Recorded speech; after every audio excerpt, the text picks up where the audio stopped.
This video covers the review sheet for Test 2, Quadratics and Cubics. This is all just one video for this, so if you just need a later problem, you can just skip forward in the video till you get to the problem that you need. Question 1, we are to solve by factoring. Now, there's two things you need to do before you do anything else when it comes to factoring. The first is make sure it's set equal to 0, which this one is. The second is to see if there's anything all three pieces, or however many pieces there are, have in common. Well, we have a 7x squared, a 4x, and a 3. There's nothing that the three of them have in common. So now that we've confirmed those first two things, set equal to 0, nothing that all of them have in common, we can move on. Since there's a coefficient in front of x squared, at least one other than 1, I recommend the box method. You draw a box with 4 parts. You put the very first term, 7x squared, in the first box. You put the last term, negative 3, in the last box. Now you multiply those two numbers together. 7 times negative 3 gives you 21. So I take these two numbers and I multiply them together. 7 times negative 3 is negative 21. Now I've got to think of the numbers that would multiply to be 21. Well, 1 and 21 is an obvious one, and then 3 and 7 would be the other. So now what I have to do is go back to my original problem and say, okay, I need to add up to negative 4. I need to multiply to be negative 21, and I need to add up to negative 4. So I have to decide which pair, either 1 and 21 or 3 and 7, you can use to make a negative 4. Well, hopefully it's clear to you that that's going to have to be a 3 and a 7. So I put a 3x and a 7x in these boxes. You have to put x with these two middle terms. Now it doesn't matter which one you put in which box, but it does matter what signs you give them. So you need to think carefully about what signs to give 7 and 3 so that they add up to a negative 4. Well, it would need to be a negative 7x and a positive 3x. That'll give you the negative 4. Now we move up the columns and see what they have in common. These two have a 7x, these two have a 3, and since I'm touching positive 3x, that becomes positive. Whatever you're touching is the sign you take. Now as we move left across the rows, 7x squared and 3x just have x in common. And then negative 7x and negative 3 don't have anything except for 1 in common, because everything has 1 in common. And since it's touching the negative 7, it's negative. So we get 7x plus 3 times x minus 1 equals 0. And our final step is to set both of those equal to 0 and solve for x. So I subtract 3 from both sides and divide both sides by 7. So that's one of my answers. My other answer I get by doing x minus 1 equals 0, add 1 to both sides, and I get x equals 1. I'm confident that if you will follow the box method, you can do these. And if you're still uncomfortable with it, just watch this part several times until you get the pattern in the process. Okay, number 2, we're also factoring. So remember I said there are two things you've got to do before anything else when you factor. Make sure it's set equal to 0, which this one isn't, so let's go ahead and take care of that. We get 3x squared minus 15x equals 0. And then see if there's anything every term has in common. Well, 3x squared and 15x actually both have a 3 and an x in common. So we can pull that out front. And for this particular problem, that's it. That's as much as you can factor. Once we pulled out that 3x, we were done. So now we can set both of them equal to 0. Divide both sides by 3, and add 5 to both sides.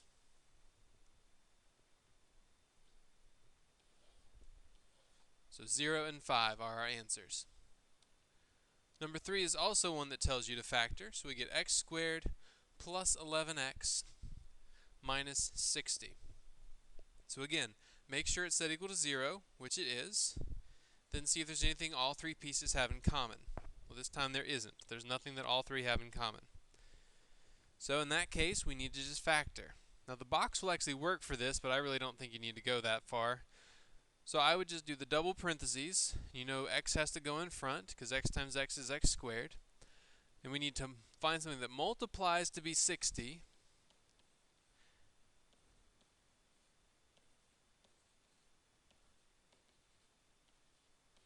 There's a lot of them. We need something that multiplies to be 60 and adds up to 11. So 1 and 60 can't make 11, 2 and 30 cannot, 3 and 20 cannot. 4 and 15 can. So I put a 4 and a 15 here, and I want a positive 11, so I'm going to make it a negative 4 and a positive 15, because negative 4 plus 15 gives you 11.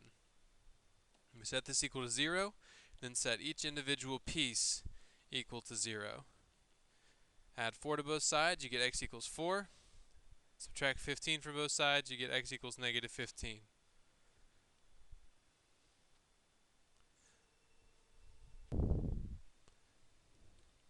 So now we switch gears from factoring to the square root method. The key with the square root method is just basically solving for x. So you just need to think back Algebra 1 level, get x by itself. So the first step here would be to add 3 to both sides. We get 4x squared equals 36. Then divide both sides by 4. We get x squared equals 9. So now it's called the square root method because at some point in the problem you have to take the square root. And that's because the square root is the way you get rid of the squared. So you get x equals plus or minus 3. The square root of 9 is 3, and anytime you do the square root you have to do plus or minus. So we get positive 3 and negative 3 is our answer. Okay, this one is also the square root method, but this time we take the square root first thing. And I want to pause here and try to help you understand why. In this problem, the entire left side is being squared, the whole thing. So to get rid of it, I've got to take the square root of both sides.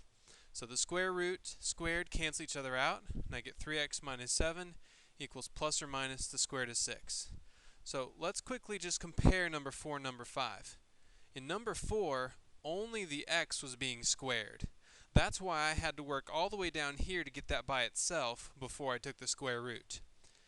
In number 5, the entire thing was squared, so that's why I took the square root. Okay, but now I still need to get x by itself, so I add 7 to both sides. Then divide both sides by 3. So we get x equals 7 plus or minus the square root of 6 over 3. In number 6, you're asked to use the quadratic formula. Before you use the quadratic formula, just like with factoring, you have to get it set equal to 0. So I need to subtract 3x and add 8 to both sides, giving me this. Now I need to identify my a, which would just be 1. A is always the number in front of x squared. My b is the number with x, so that's negative 3. And my c is the number by itself. So I'll actually start up here to the right, and I get negative b plus or minus the square root of b squared minus 4 times a times c all over 2a. Now make sure you put those b's in parentheses, especially the one that's getting squared, because you square the whole thing. So two negatives make a positive. Negative 3 squared is positive 9, and 4 times 1 times 8 is 32, all over 2.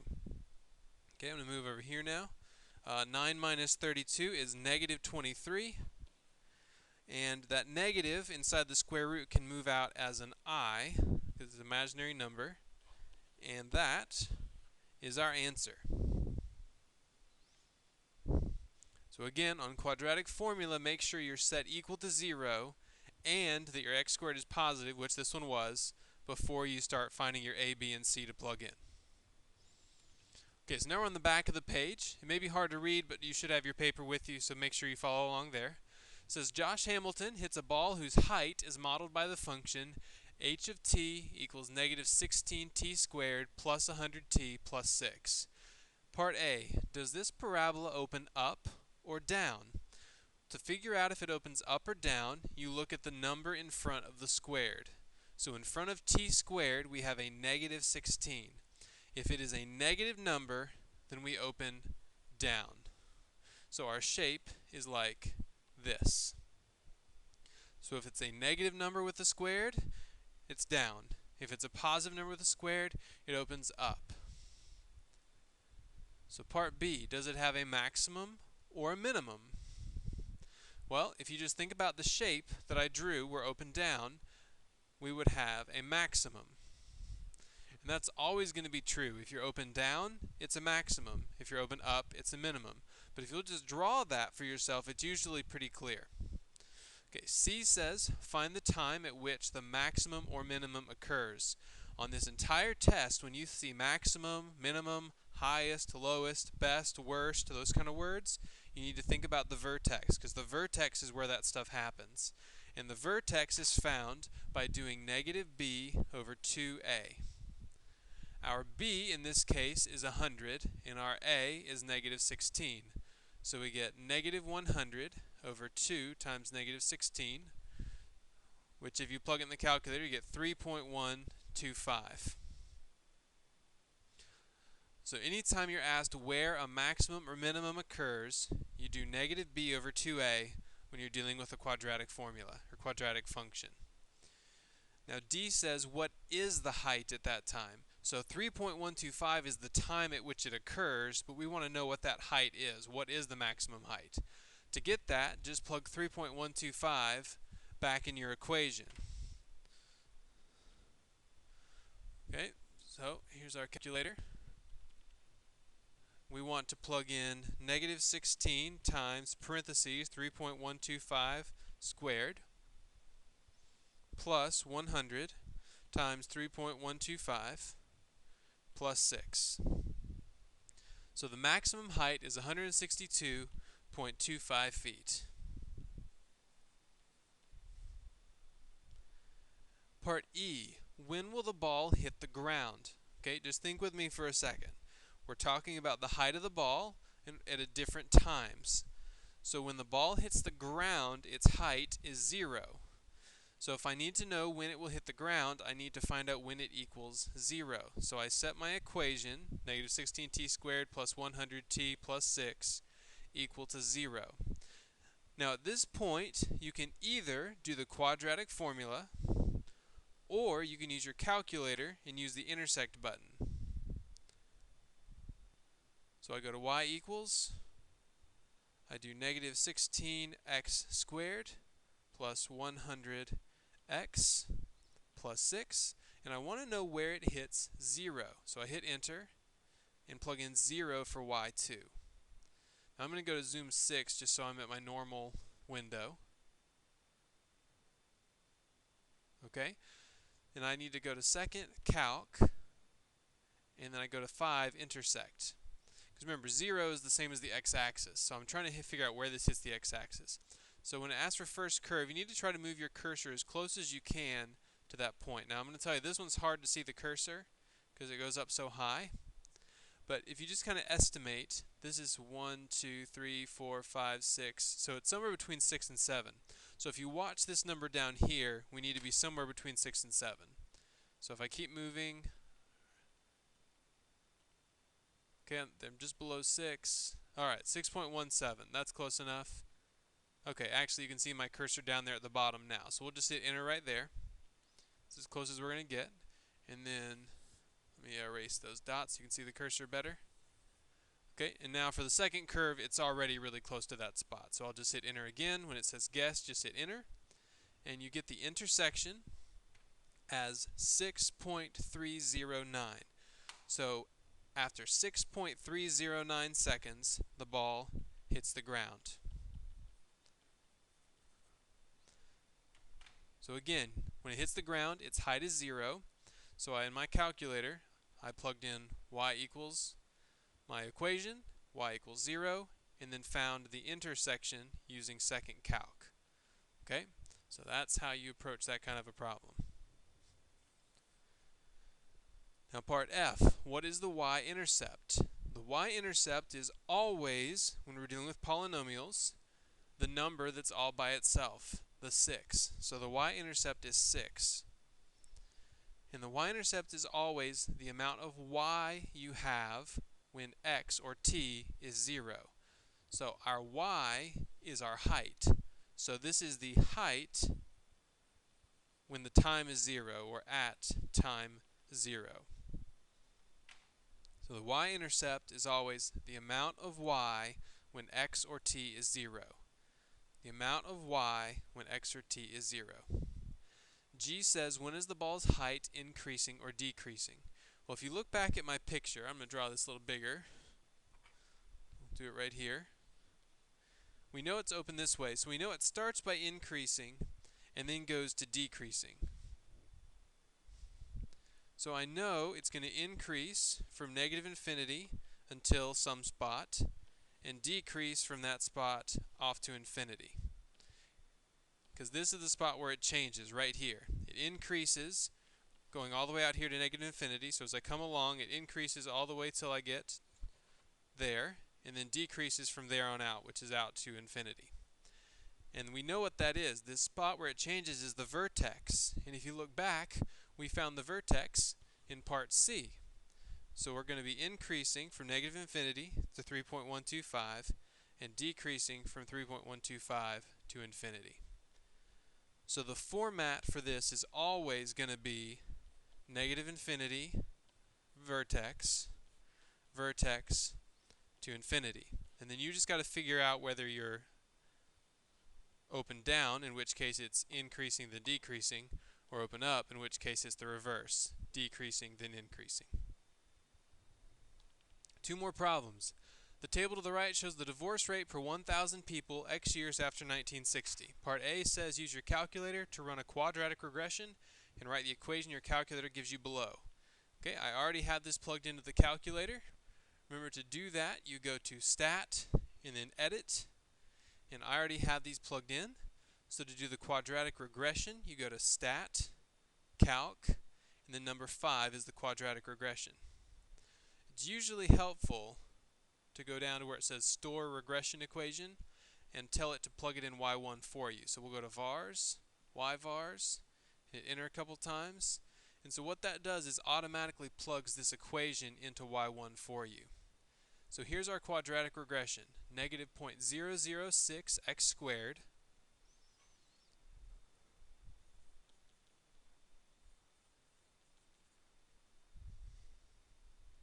plus 0.306x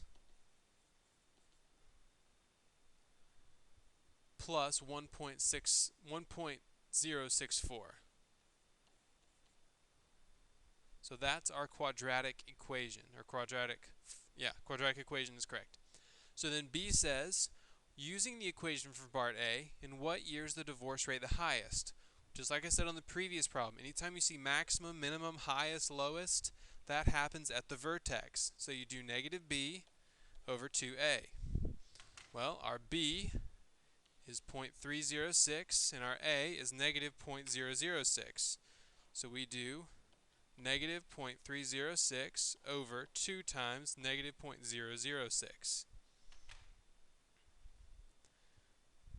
So I do negative 0.306 divided by parentheses 2 times negative 0.006. You have to put the entire denominator in parentheses to make sure you're dividing by the whole thing. So we get 25.5. So remember, this is years after 1960, so that would be the year 1985, 25 years after 1960. Now, how high is it? To do that, you take your 25.5 and plug it in for x. Okay, so we'll do that. Negative 0.006 times 25 squared plus 0.306 times 25 plus 1.064. We get 4.96. So that was the peak, 4.96. And finally, C, use your equation from part A to predict the divorce rate in the year 2005. Well, 2005 would be 45 years after 1960. So we need to plug 45 into our equation. So we get negative 0.006 times 45 squared plus 0.306 times 45 plus 1.064.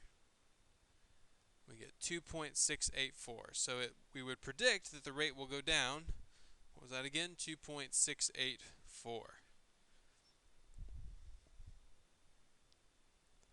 Last one. If a farmer is to build two adjacent stalls, that just means next to each other, along a river as pictured with 1,000 feet of fencing, what should the dimensions be in order to maximize the area?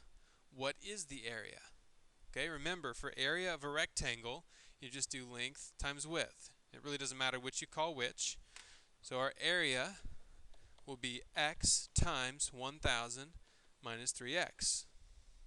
We'll notice that word maximum again. Anytime you're asked for a maximum or minimum on this test, you need to think about the vertex. That's negative b over 2a.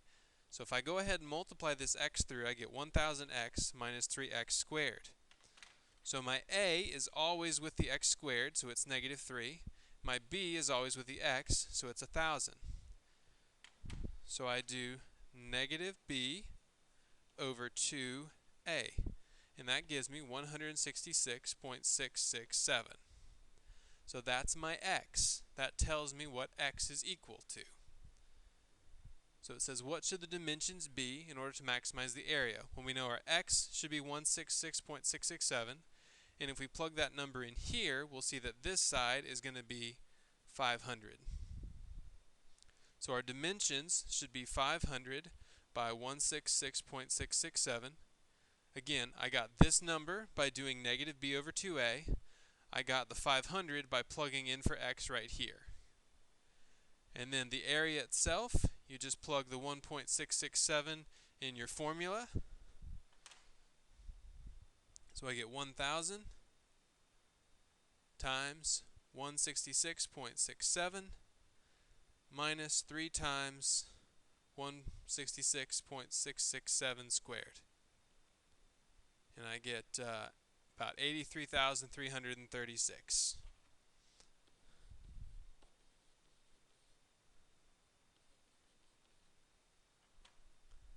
Good luck.